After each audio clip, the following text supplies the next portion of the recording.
This week's episode was brought to you by Daniel Boss, Liana K, Oija, and Matthew Blake. Thank you, Daniel Boss, Liana K, Oija, and Matthew Blake. It's with the continued support of generous listeners like yourself that keeps the metal gears of the podcast lubricated with blood from cartoon characters and dimensions beyond rational imagining to fuel the orbital astral field excitement lasers we hijack remotely from some rich person using the dark web and a modified game genie. If you know how to dock in low Earth orbit and know how to keep secrets, or just want to support the show, please visit www.patreon.com/thewholerabbit, where your monthly donation of just $5 will get you immediate access to the second half of our entire library of shows, doubling our content in its uncensored entirety. Once you join, you can use the RSS feed provided to listen to the extended episodes inside your podcast app of choice.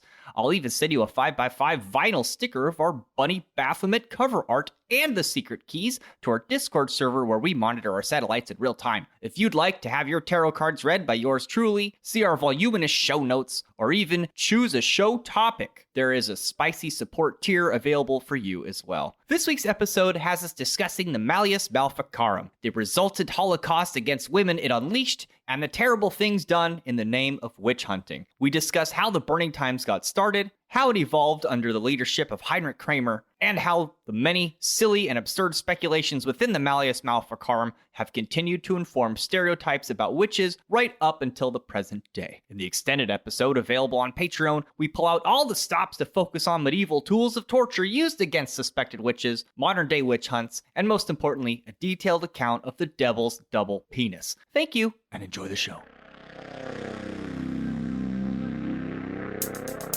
Thou hast been accused of the terrible crime of spitting upon the cross and kissing of the devil's butt.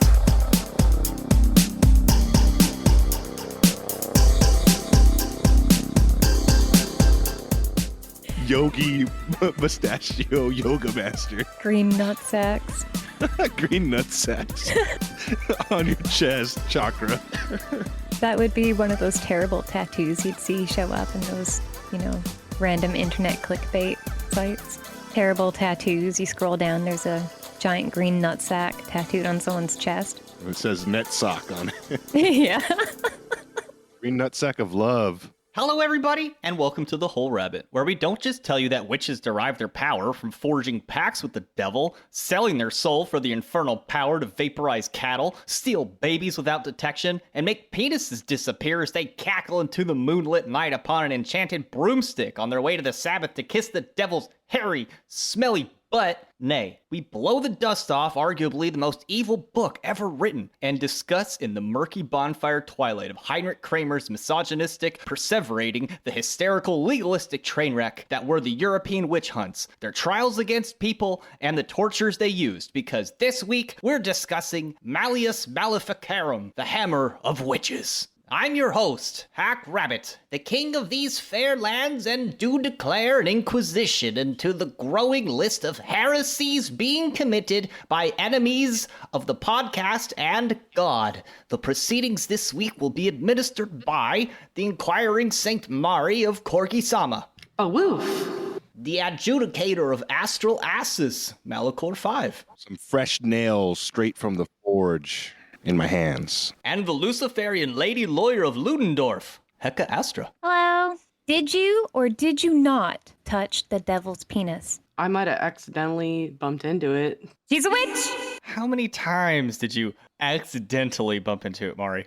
I guess it's not much of an accident anymore. Not when it's over and over and over. I think for a long time, ancient humans were more afraid of magic users than going after them, hunting them down and such. They probably thought of it as a bad idea or a bad omen because I think anybody who classified as a witch before history even began, they were probably wise men and probably leaders of certain small groups of people. But they've always been outsiders. I think that's the point. Even if they are leaders, like they know something that the rest don't. So I think for a long time, they were very important on the evolutionary process of our species. There's no really proof of this, but I just think all the amazing inventions we have are ultimately credited to a witch or a wise person of such class. And it might be like the sleeper in history that that really is like symbolic of learning magic itself, is that it's a hidden art and that it can change the world and all this stuff. Because history tells us like there was some amazing people in the past that thought of this stuff, and I think it's their names are lost because we're just living and existing to tell, to live their legacy. I don't think that magicians were always hunted down, and I just wanted to state that first. I think that it eventually comes with, when people gathered and started making laws and stuff, that activity even arose in the mind. Creating an establishment or a norm that everyone must abide by. Unorthodox, yeah. And thus exiling or creating an outsider, if that makes any sense. Because it's like, you belong to the wild, you can lead tribes and stuff, but not here in the city. I think it's brilliant you pointed out that learned, magically endowed people, as long as we can remember, have always been feared and maybe scorned by the normal. I think something similar can be said about intelligent, talented, or outspoken women. For some reason, the most democratic example I could think to point out about how deeply ingrained this phenomena is in our culture would be the impossibly normal cast of characters from the NBC sitcom Friends, who treat Ross and Phoebe like second-class outsiders for being, on the one hand, an intelligent, successful Jewish professor, and on the other, an independent, creative, bohemian woman. Both are forced to carry the burden of otherness, as we've discussed in our Garden of Eden episode. Abrahamic religion places the entire burden of otherness upon Eve, and all women, by extension. Archetypally, this concept is symbolized more concretely in Lilith, who is, in psychological parlance, the mother of demons, the unintegrated, chaotic mass of unconscious motives and desires, which are obscured and projected onto the environment through the repressive qualities of the conscious egoic mind. So it makes sense in a cruel, mechanistic way that those perceived as gendered or racially other would become targets for the masses to project all of their fears onto. Put it all together, and you have a witch. We like to attack the idea of Egyptian otherness on this show, which, according to the Bible, has long been associated with sorcery, magic, and heathenry of the most potent variety. I love Egypt. I really, really dislike Friends. Me too. It's okay with the chainsaw redub, where you replace all of their voices with chainsaws.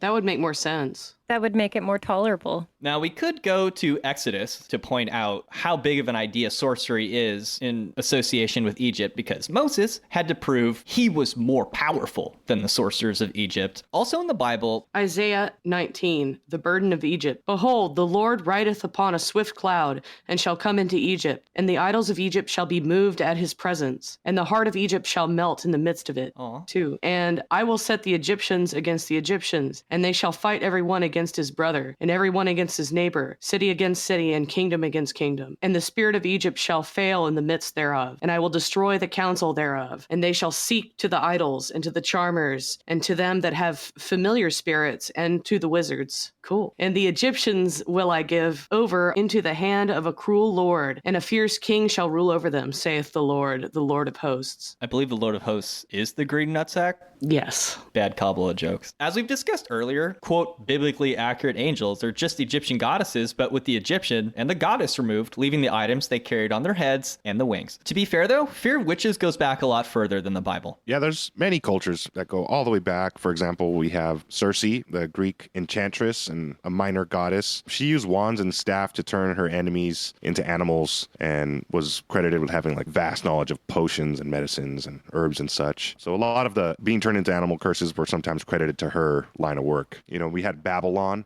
the Code of Hamurabi, which they date to 1700 BC. So pretty old. It's very old. It's a compilation of almost 300 laws on almost every little part of life. Boo. And I forgot what number 1 is, but number 2 is the only one I'm going to even talk about. And it says, if a man has accused another man of laying a spell upon him, but has not proved it, the accused, the witch, shall go to the sacred river. He shall plunge into the sacred river. And if the sacred river shall conquer him, he that accused shall take possession of his house. If the sacred river shall show his innocence and he is saved, his accuser shall be put to death. So here we have an example of like a risky situation. You can't just call somebody a witch and claim that they cursed you. You could end up dead if this fake ass kangaroo court came to this decision like, oh no, he didn't drown, so you're fucking dead, asshole. So how does that work? It's just like if you accuse someone of being a witch, then they have to go into a river? Mm-hmm. That's all it takes? Well, I'm sure they would like throw them in the river. So you could just accuse anybody and then they'd just toss them in a river, the sacred river? Yeah, And then if you survived, it's like, well, he's innocent. So you're a fucking witch or a liar. So you got to die. So only accuse short and old people of being...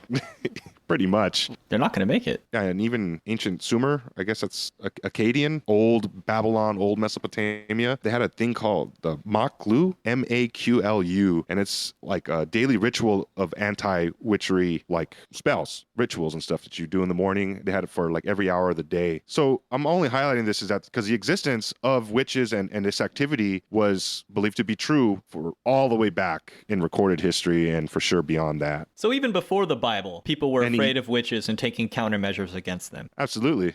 With laws and it written down on how to deal with it ethically, so to speak, in their terms. Well, in my home and native land of Canada, the true north, strong and free, it was illegal to pretend to practice witchcraft, divination, or sorcery up until just 4 years ago. It was actually a punishable offense to be a fake-ass witch. Fake-ass witch?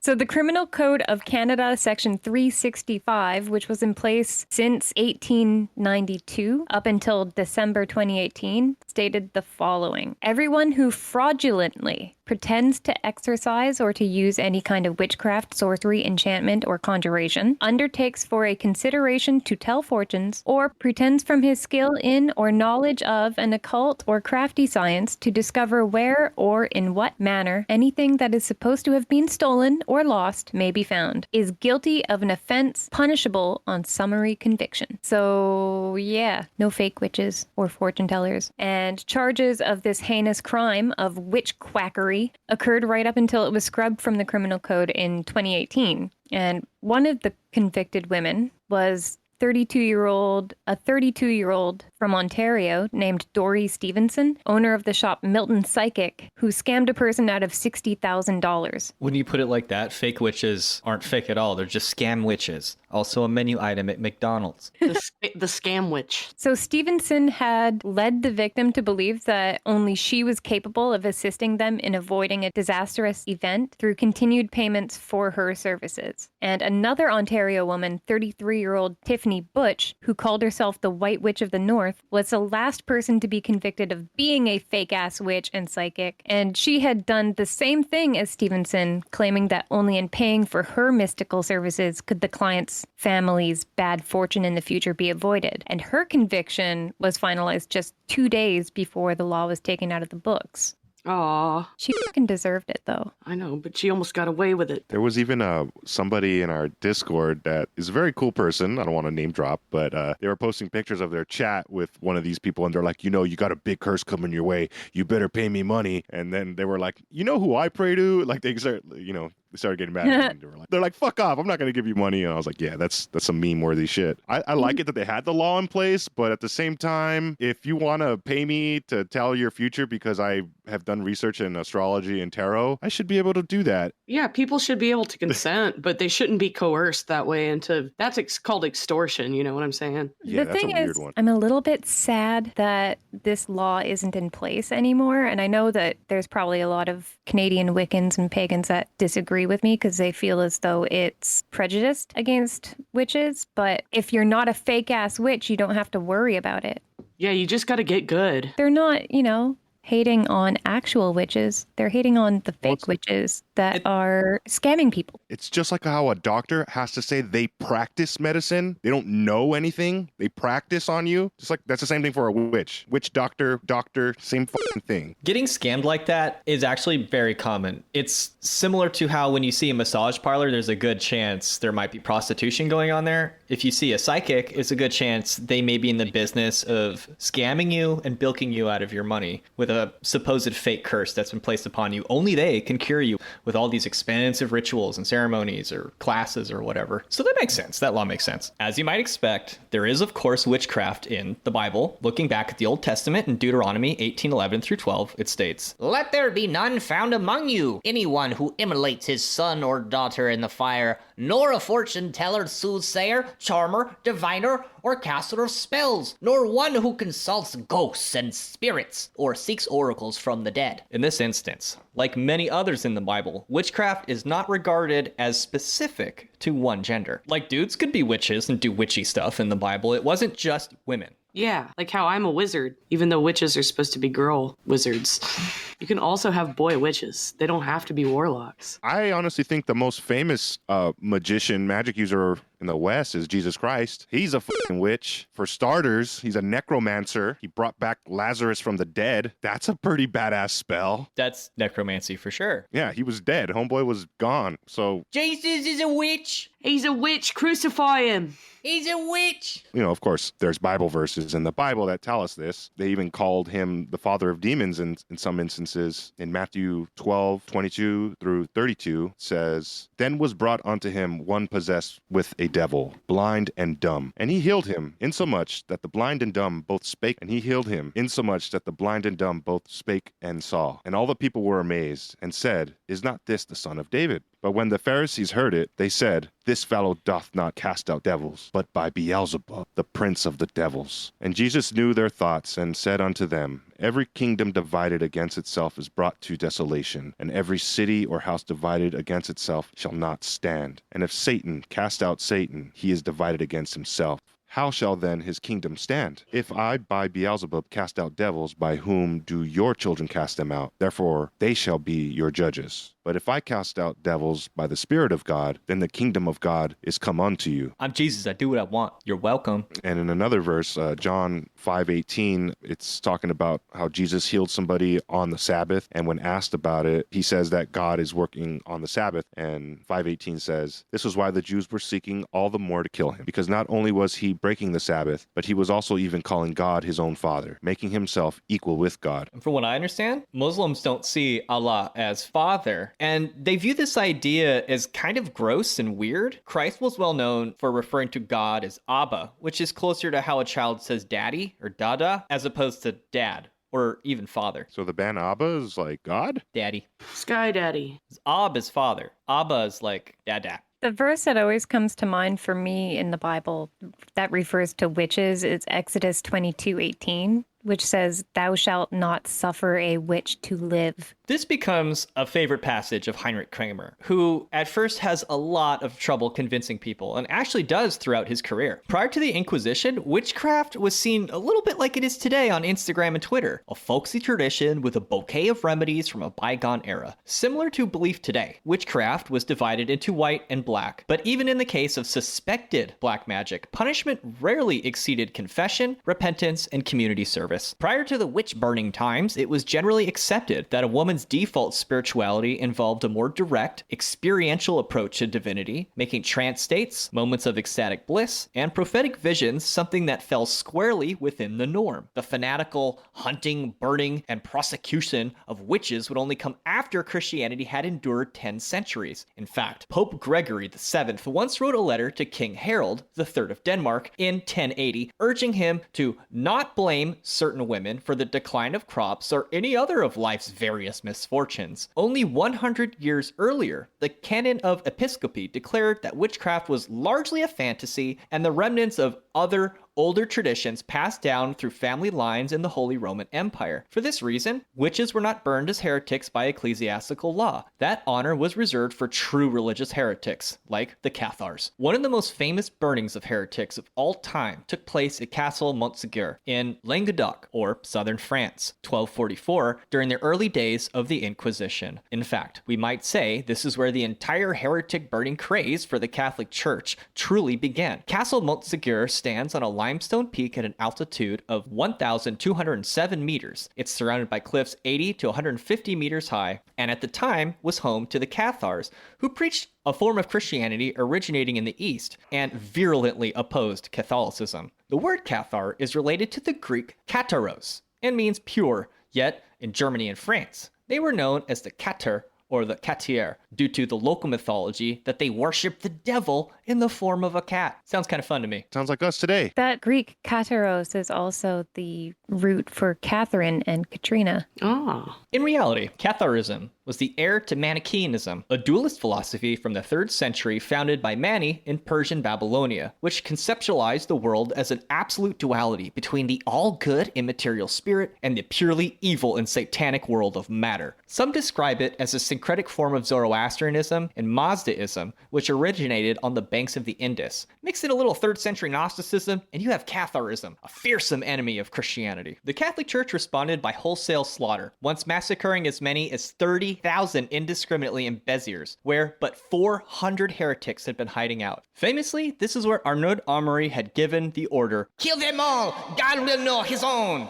The remaining Cathars attempted to hide away in castles, which were sieged one by one. After a 6-week siege to Minerva, over 150 Cathars willingly went to the burning stake in a massive pyre, singing hymns after refusing to convert to Catholicism. At Levere, the number was 400. The last remnants of Catharism were burned in a final mass pyre after the siege of Montségur lasted 11 months, where over 200 of the Cathar clergy opted to die in a giant bonfire rather than convert to Catholicism. This place is now known as Prat des Cremats, or Field of the Burned. The Inquisition's a really interesting time historically, because typically when we think about it, we think like it's a bunch of torture and like this really grim time. On the other end of it, we have people like Galileo, who is looking at the moons of Jupiter, and he was considered a heretic for that, and almost like a witch, but they respected him. They didn't torture him because he was a genius. But the fact that he directly went against the beliefs of the church is why they felt, okay, well, we got to pretty much treat him like a witch. So there's one amazing breakthrough. And then we had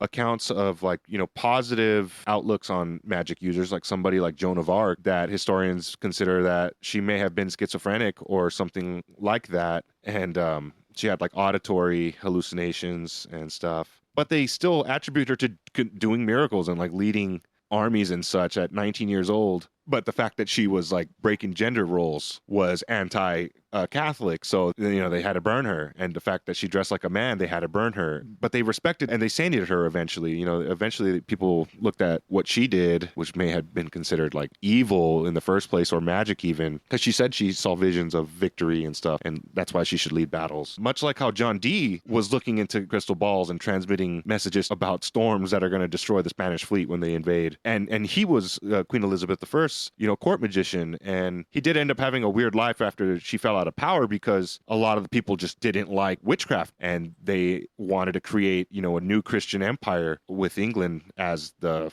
country representing that. So we have all this torture and stuff, but then at the same time we have, because the Inquisition lasted a couple hundred years, and I even consider that it hasn't even ended. It still kind of goes on. But we had some of the biggest breakthroughs in magic and discovery at the same time that it's so famous for suppressing these practices. In the case of both Joan of Arc and John Dee, they regularly had to check in with church authorities and be like, we're still on the level. We're still doing the God stuff. It's okay. Because that was the only way they were allowed to continue doing what they were doing. And that's where we see that fine line between white magic and black magic, or magic that the church says is okay, and then magic that the church says is not okay. To be most specific, heresy really just means you're worshiping God the wrong way. And this can extend all the way to worshiping the wrong God, working with the devil, etc. Talking to an angel that wants you to cuckold your wife, in a John Dee and Edward Kelly situation. That would probably be considered heresy. That's essentially what a lot of the people at the time, when they found out, they were like, yeah, that's not cool. Like, you're an idiot, And it's like, he's like the wisest man on the planet. And they're, so...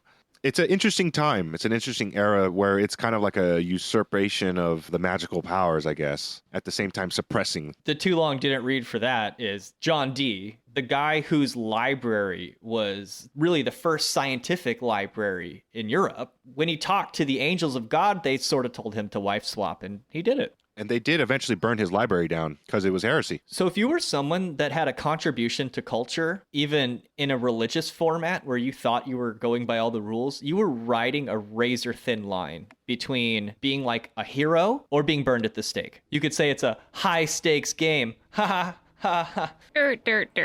Roful. This brings us to the height of the witch burning times, with the birth of Heinrich Kramer, who wriggled out of his mother's filth in 1430 in Schledstadt, which is now modern-day Célestat, France, just 11 miles from the Rhine. Little is known about Heinrich's childhood, except it would be spent devoted to God, joining the Dominican order at a young age, eventually becoming the prior of the Dominican house in his native town. His early involvement with the Dominican order probably had something to do with Heinrich's general outlook, as the order's initial purpose was to preach and combat heresy, and eventually establish the preacher as the forefront of intellectual life in the Middle Ages. Kramer did well and advanced quickly within the ranks of the thought police, and became inquisitor for the county of Tyrol, Salzburg, Bohemia, and Moravia, where he begun torturing, persecuting, and burning supposed heretics as his life's calling. This is something he did with exuberant regularity and diligence. Stranger still, from an early age, he was given the freedom to do it wherever he pleased. His eloquence at the pulpit and tireless activity received recognition from Rome, and he became the right-hand man of the Archbishop of Salzburg. Heinrich Kramer was so powerful, he had only to answer to his Archbishop, the Pope, and God. From this position of power, Heinrich leveraged his years of erudite study,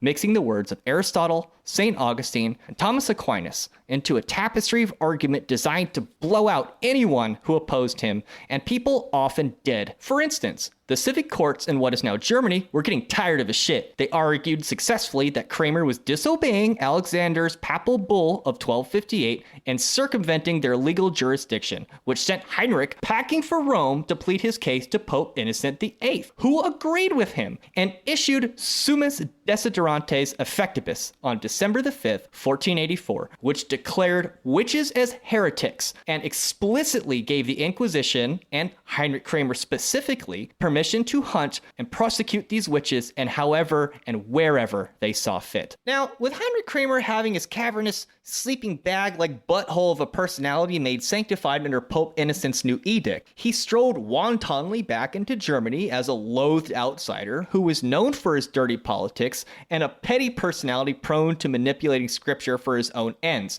It was here, in Innsbruck, that Frater Kramer was walking when a Helena Schuberin passed by and spit on him, saying, "Fie on you, you bad monk. May the falling evil take you." This seriously perturbed Heinrich.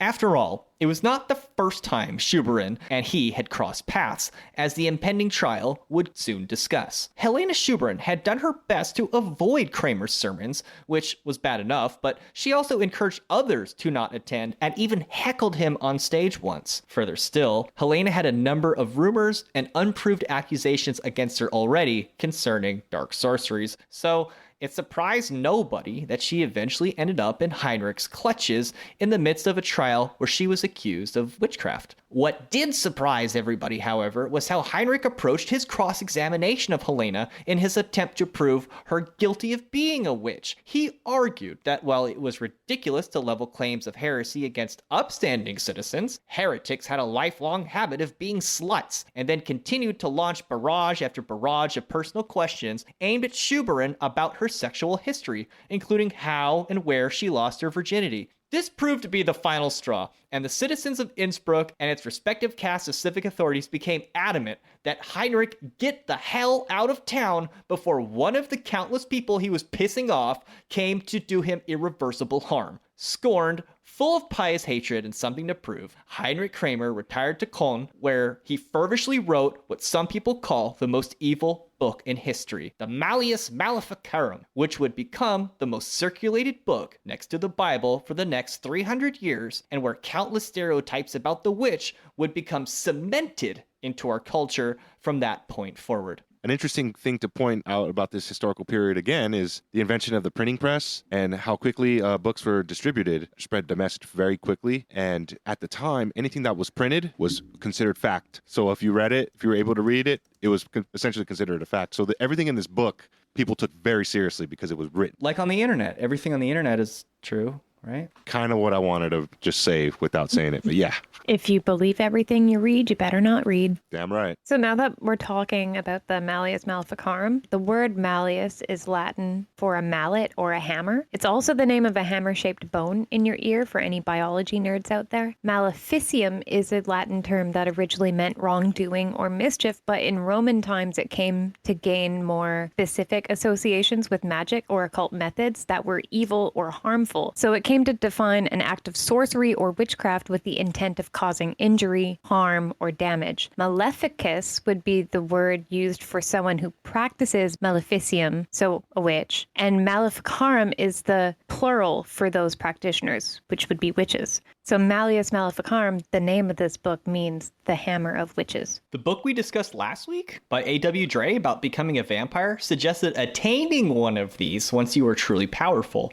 Ironically, you might see the Malleus as exactly that, a weapon and symbol of predatory authority, but in the hands of the vampire, Heinrich Kramer. I think it's important to mention Heinrich Kramer really fucking hated women. What do you think he did up in Cologne in the monastery? Just sat there just seething about Shuberin and just about how he was never going to get any tang, probably, because he had a very, like, can't live with him, can't live without him type attitude towards all women. Like, they were all just an open portal to the devil at any moment. You know what? She probably tried giving him a rim job, and he didn't like it. And so he went back, and he told his monk buddies that witches kiss his ass and lick butt, and, you know, wrote a book about it. I don't know. Maybe she liked him. Maybe he liked her, and, you know, she was down.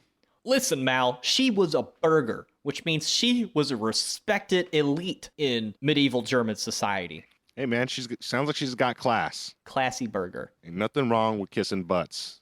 That's because it's the Abyss. We learned about that last week. That's how you access the forbidden world of the Dark Realms, is through the butt. And so he went back and wrote about it and scared everybody. The Malleus Maleficarum begins by establishing Heinrich's absolute authority by reprinting the Papal Bull of Innocent VIII, outlining his legal authority as a despot and declaring whether the belief that there are such beings as witches is so essential as a part of the Catholic faith that obstinately to maintain the opposite opinion manifestly savors of heresy. Either you agree with Heinrich, or you're going to be burned to death. There's no middle ground. This seems to be the real message behind Malleus Maleficarum. The Inquisitors, such as Heinrich Kramer, can and will do whatever they please. They're the absolute experts, and anyone who says otherwise or even fails to appear for their sermons is flirting with the devil and being burned alive by extension. Yet, as we've already learned, Inquisitor Kramer was terribly unpopular in the precincts where he intended to immolate their women, and even with Pope Innocent's bull in hand, would need to craft expertly designed, theologically sound, and scientifically correct justifications for the merciless slaughter he was about to unleash, with hopes that they would be so poignant and airtight none would be able to safely author a rebuttal. To accomplish this, the Malleus explains medieval metaphysics and theology in rigorous detail, attempting to prove in legalistic argument the justifications for its new and severe ethical reality tunnel being thrust upon the people, mostly at the expense of women. So first things first, because God's in charge and he's the absolute power in the universe, it's God who is allowing evil. This is a pretty clever argument. This addresses something we spoke about on the show, where in Isaiah, God declares that it is I who do all this good and all this evil. I alone. I create the light and the darkness. I, the Lord, do all these things. And Kramer says in the Malleus, The work of God can be destroyed by the work of the devil in accordance with what we are now saying with reference to the power and effects of witchcraft. But since this can only be by the permission of God, it does not at all follow that the devil is stronger than God. Again, he cannot use so much violence as he wishes to harm the works of God, because if he were unrestricted, he would utterly destroy all the works of God. Logic. tell me more how you prevent earthquakes with a sheep's bladder? Certainly. Logic. From this perspective, the devil cannot create, add to, or greatly modify anything, but is capable of moving existing or created objects, rearranging or combining them in ways for specific effects, like creating disease. Heinrich points out he is able to do this with existing objects who have no will of their own, but is unable to affect the stars, whose arrangement determines a great number of natural things, including the course of disease. The devil himself, however, is not bound by the stars. So naturally, if Galileo wanted to move all the stars, maybe even call the sun one of them. Well, he was doing something even the devil couldn't do. Along this line of thought, the effects of witchcraft were also thought to be temporary, he says. Moreover, no operation of witchcraft has permanent effect among us, and this is the proof thereof. For if it were so, it would be affected by the operation of demons. But to maintain that the devil has power to change human bodies or to do them permanent harm does not seem in accordance with the teaching of the church. For in this way they could destroy the whole world and bring it to utter confusion. It's like that scene from Monty Python's Quest for the Holy Grail. She turned me into a newt. But better, which is actually a pretty clever joke because that partially proves that she's a witch, along with the rest of their silly thinking. This isn't my real nose. They put this on me. Illustrations within the Malleus Maleficarum and of this type did make the quote-unquote scary, ugly woman the witch archetype because it was just normal people they were burning. So they had to, present it as they were burning these horrific, disgusting, visually unpleasant women. It was pretty common for it to be older women as well, like widows or elderly. That's kind of, who they would single out first. 3 years after the Malleus was printed, Ulrich Moldneur's De Lamis et Pythonicus, Pythonicus. De Lamis et Pythonicus Mulberius. That was the first text to have pictures of witches on brooms and with the hat and the nose and such. And so like we said earlier, like the whole woven basket of witch tropes that we enjoy at Halloween, etc., comes from this time period and is largely due to the writings of Christian authors. Now, conveniently, witchcraft does not affect three classes of people: inquisitors, exorcists, and of course the blessed. These are the three classes of men blessed by God, whom that detestable race cannot endure with their witchcraft. And the first of those, who administer public justice against them or persecute them in any public office capacity. So he's written himself like I can't be affected by witches. He's got to cover his own ass. It's called God moding. Covering his ass. Have y'all heard of succubi and incubi? Yeah. I think I met a succubus one time. This is what Heinrich says on the matter. Secondly, it is true that to procreate a man is the act of a living body. But when it is said that devils cannot give life because that flows formerly from the soul, it is true. But materially, life springs from the semen, and an incubus devil can, with God's permission, accomplish this by coition. And the semen does not so much spring from him as it is another man's semen received by him for this purpose. For the devil is succubus to a man and becomes incubus to a woman. In just the same way, they absorb the seeds of other things for the generating of various things, as S. Augustine says. Now it must be asked, of whom is a child born the son? It is clear that he is not the son of the devil, but of the man whose semen was received. But when it is urged that just as in the works of nature, so there is no superfluity in the works of angels, that is granted. But when it is inferred that the devil can receive and inject semen invisibly, this is also true. But he prefers to perform this visibly as a succubus and an incubus, that by such filthiness he may infect body and soul of all humanity, that is, of both woman and man, there being, as it were, actual bodily contact. So this would be a good way to explain cheating on your partner with them without being like, I didn't actually do it. Like a succubus came and like then she took the seed to another random female and impregnated her. It's like, this is kind of a way to get out of trouble. Is that the whole devil made me do it thing? Yeah, I think so. But it's like a more literal metaphor for, oops, I didn't mean to fuck that bitch. The devil made me do it. And I'm just at home and like, but she's a fake ass witch. That's funny. I just love that this Catholic clergyman spent all this time explaining basically that demons, they slurp up your cum and hold it in their mouth until they can shoot it into somebody else's. I'm like, this dude needs to go to horny jail.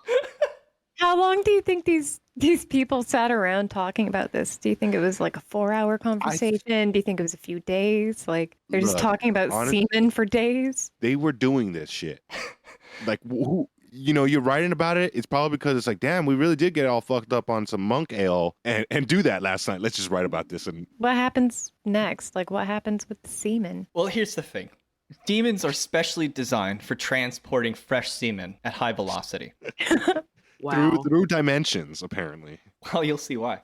And here there is a clear answer for those who would contend that there are 2 reasons why devils cannot generate children. First, that generation is affected by the formative virtue which exists in semen, released from a living body, and that because the body assumed by devils is not such a sort, therefore, etc.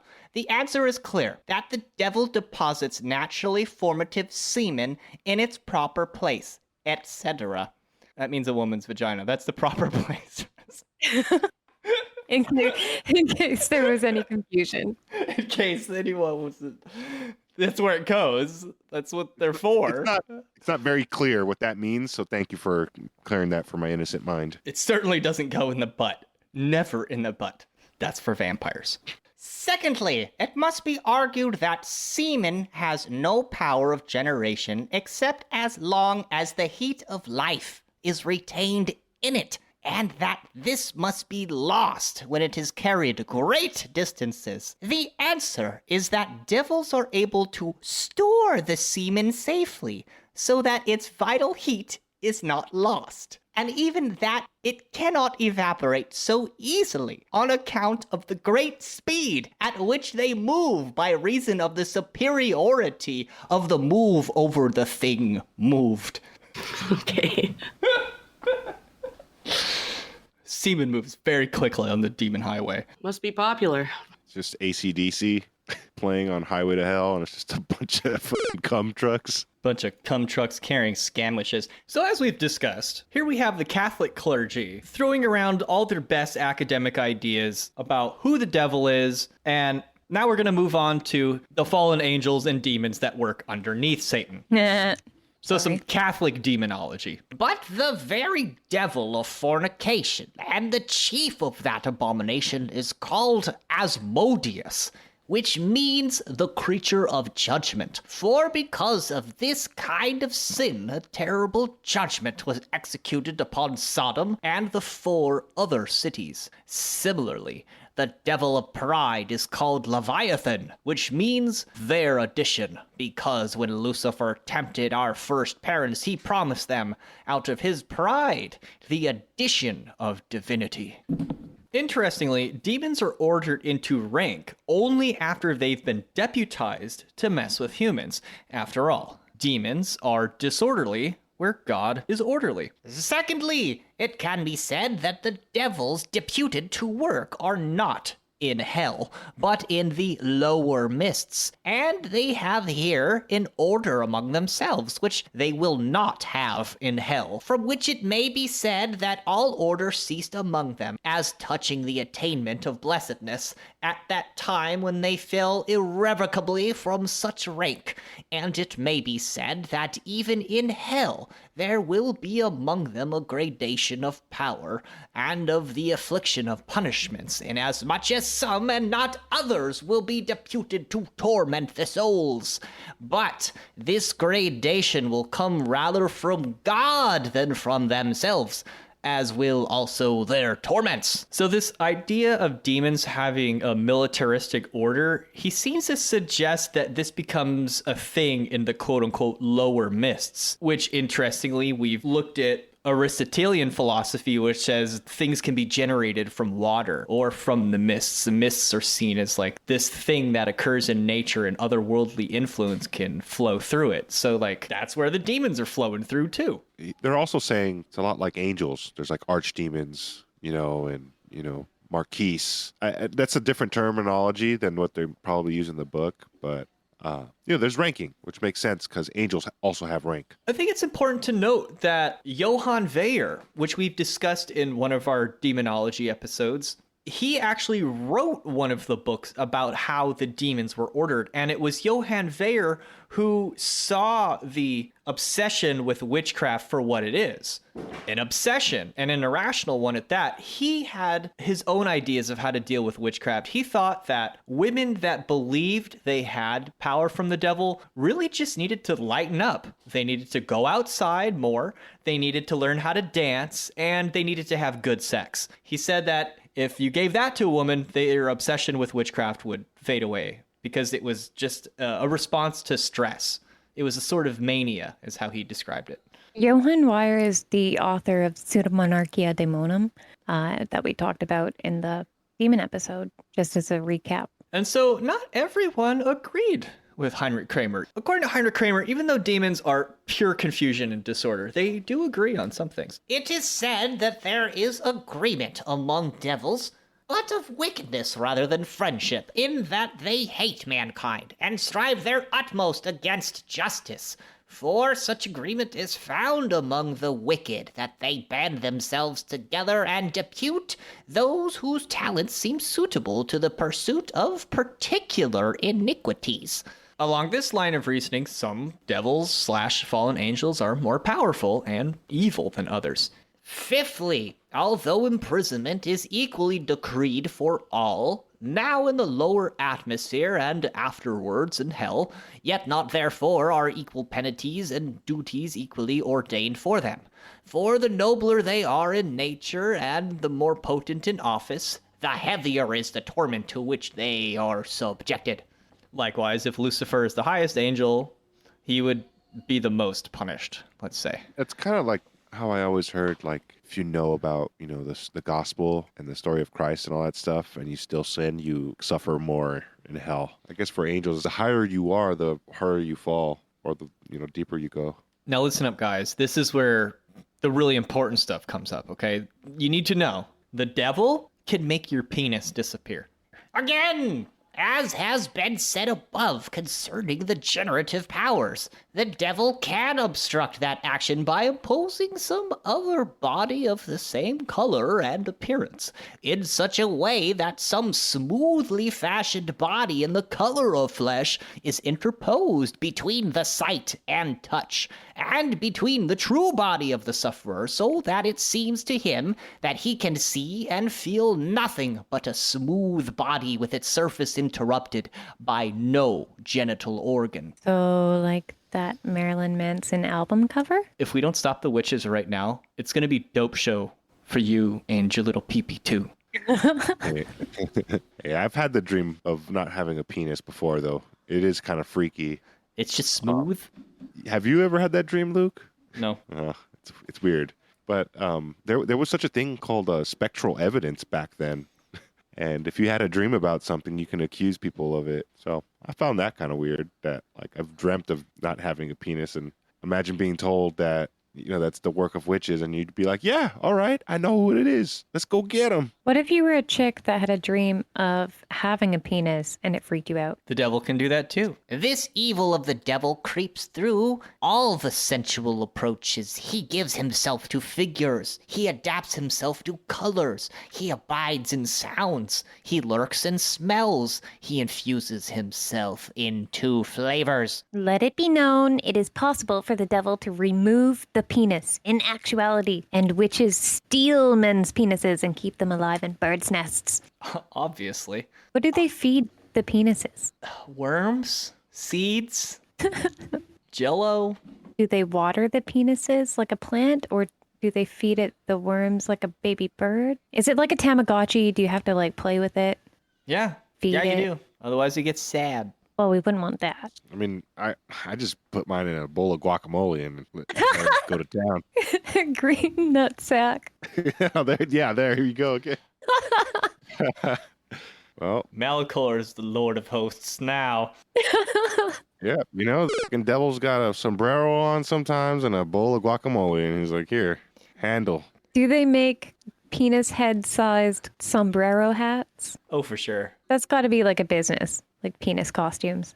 Olay! Thank you, everybody. If you'd like to hear the rest of the show, We're going to talk all about the devil's penis. kissing his butt, the powers that witches have, specifically witch tortures were used against witches and for what purpose. How to properly piss in a jar. For protection, of course. And last but not least, African witch hunts in the modern day. It's some crazy stuff. Please visit www.patreon.com/thewholerabbit, where for just $5 you can get access to our entire library of extended episodes, doubling the length of The Whole Rabbit to enjoy. I'll also send you a 5x5 vinyl sticker of our cover art at no additional cost, and the secret keys to our Discord server, where you can talk about this stuff with us anytime you like. And frankly, if that's just too weird for you, please give us a like, subscribe, share on your social media, or just tell your weirdest friend and see if they like it. Thank you, everybody. Eat carrots and shoot lasers.